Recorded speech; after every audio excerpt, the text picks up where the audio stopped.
Hello what's up everybody, कैसे हैं आप लोग। उम्मीद करता हूँ कि ठीक ही होंगे। तो आप जानते ही हैं कि सोना इस दुनिया में बहुत महंगा चीज़ है, और पर क्यों है वो महंगा चीज़, इसी के बात आज हम इस अपने वीडियो में करने जा रहे हैं। और कुछ ऐसे बात भी बताएंगे, अमेजिंग फैक्ट बताने वाले कुछ 7 अमेजिंग फैक्ट। तो इसीलिए वीडियो में लास्ट तक बने रहें। तो अपना काउंटडाउन शुरू करते हैं।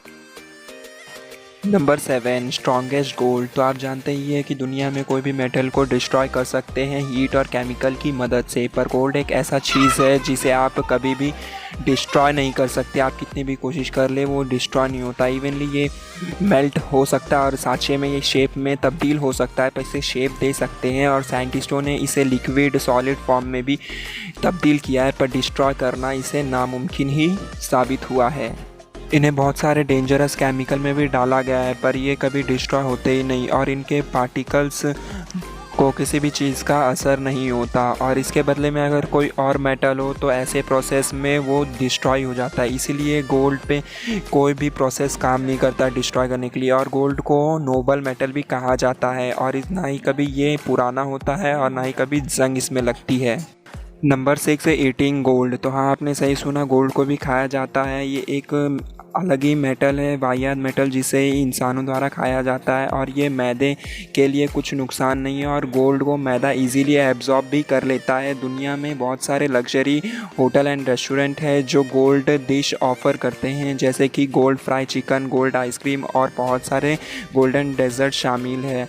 हाँ, क्योंकि गोल्ड बार्स को ऐसे डायरेक्टली खाया नहीं जा सकता, इसीलिए लोग इसे अलग से फॉर्म में खाते हैं।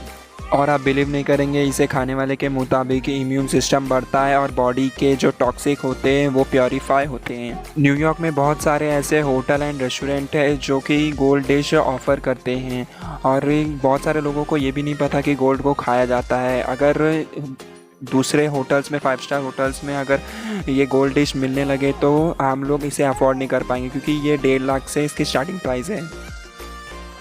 Number 5, gold in human. तो आपने सुना ही होगा कि इंसानों जिसमें आयरन मौजूद होते हैं, तो वैसे ही गोल्ड के पार्टिकल भी इंसान जिसमें मौजूद होते हैं। गोल्ड ट्रेस माइक्रोस्कोप लेवल से भी लेस होते हैं, और ये पूरे बॉडी में सिर्फ एक ही जगह मौजूद होते हैं। 2012 में ये कंफर्म किया गया है कि गोल्ड के नैनो पार्टिकल्स इंसानों के बालों में मौजूद होते हैं। साइंटिस्टों के मुताबिक इंसान के एक बाल में 40 से 60 हज़ार गोल्ड नैनो पार्टिकल्स मौजूद होते हैं, जिन्हें गिनना और माइक्रोस्कोप से देखना बहुत ही मुश्किल होता है। कोई भी औरत को अगर लगता है कि उनके पास गोल्ड कम है, यानी कि गोल्ड नहीं है, तो वो अपने बालों को ही आईने में देख ले, क्योंकि ज्वेलरी शॉप से भी ज़्यादा गोल्ड उनके बालों में मौजूद होते हैं। Number 4, what is carat. तो आप जानते होंगे कि गोल्ड कैरेट में ही आता है। 24 कैरेट, 22 कैरेट, 21 कैरेट और इवन 18 कैरेट भी होता है। तो आप जानते हैं कि गोल्ड को कैरेट में क्यों मापा जाता है। तो मिडल ईस्ट के एशियन अरब लोग जो कैरेट के यूनिट में कोई भी चीज़ को मापते थे, किलोग्राम, उस समय किलो या ग्राम में नहीं मापा जाता था। अरब में 200 मिलीग्राम को एक कैरेट बोलते थे। एक कैरब सीड जिसका वेट 200 मिलीग्राम होता था, इसीलिए उस वक्त एक ही मेथड यूज़ किया जाता था, जो कि छोटे चीज़ को एक कैरब सीड की मदद से नापा जाता था, जो कि एक कैरेट होता था। तो गोल्ड, सिल्वर या डायमंड को कैरेट के हिसाब से ही मापा जाता था। लेकिन आज के हिसाब से जैसे जैसे कैरेट कम होता है, 24, 22 या 18, तो जैसे 24 तो उसमें 24 पार्टिकल गोल्ड के होंगे और बाकी अदर्स मेटल उनमें ऐड किए जाते हैं। और जैसे जैसे कैरेट कम होता है तो प्राइस भी आपको कम ही मिलेगी, क्योंकि कम वाले में ज़्यादा मिलावट होगा। Number 3, everywhere. आपको जानकर हैरानी होगा कि गोल्ड हर जगह पे पाया जाता है, पर ये पाया जाता है फिर भी कम क्वांटिटी में पाया जाता है। इसीलिए इसका एक कारण ये भी है कि ये इतना महंगा क्यों है, क्योंकि ये कम क्वांटिटी में पाया जाता है दूसरों मेटल्स के मुकाबले में। और रिसर्चों के मुताबिक एशिया और अफ्रीका में सबसे ज़्यादा क्वांटिटी में ये पाया जाता है।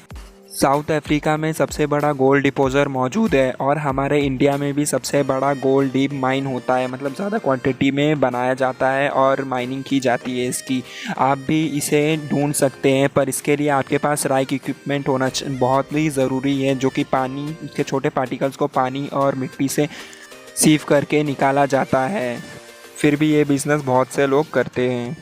Number 2, gold machine. आपको कभी भी गोल्ड चाहिए रहता है तो आप सीधा ज्वेलरी शॉप में जाते हैं और छोटी मोटी ज्वेलरी खरीदते हैं, पर दुनिया का सबसे पहला गोल्ड बाइंडिंग मशीन दुबई में मौजूद है, यानी इंस्टॉल किया गया है, और वो वहाँ के एमलेट्स पैलेस मॉल में मौजूद है। और आप इसमें से 1 ग्राम से लेकर 10 ग्राम तक गोल्ड बार्स परचेज कर सकते, खरीद सकते हैं। इसमें सब वेंडिंग मशीन के जैसा कॉइन यूज़ नहीं होता, कैश या कार्ड्स यूज़ होते हैं, पर ये मशीन पूरी तरह से यूज़लेस है क्योंकि इसका मोटिव पैसे कमाना नहीं था बल्कि टूरिस्ट को अपनी तरफ अट्रैक्ट करना था, क्योंकि इसका एक गोल्ड का बॉक्स ही इतना अट्रैक्टिव दिखता है कि टूरिस्ट विज़िट करते हैं तो उन्हें पसंद आता ही आता है।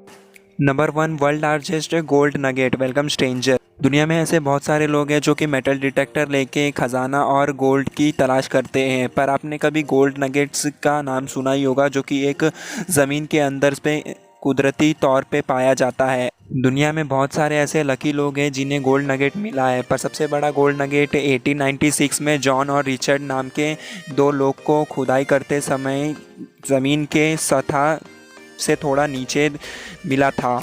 रिकॉर्ड्स के हिसाब से अब तक का ये सबसे बड़ा गोल्ड नगेट है। इसे वेलकम स्ट्रेंजर का नाम दिया गया और ये 73 किलोग्राम का था और उसी वक्त इसका प्राइस 11 करोड़ से भी ज़्यादा लगाया गया था। 1896 से लेकर अब तक इतना बड़ा गोल्ड नगेट नहीं पाया गया, ये इसीलिए सच में प्राइसलेस है। अगर वीडियो आपको अच्छा लगा हो तो लाइक करें, सब्सक्राइब करें और साथ ही साथ बेल आइकन को भी दबा दें।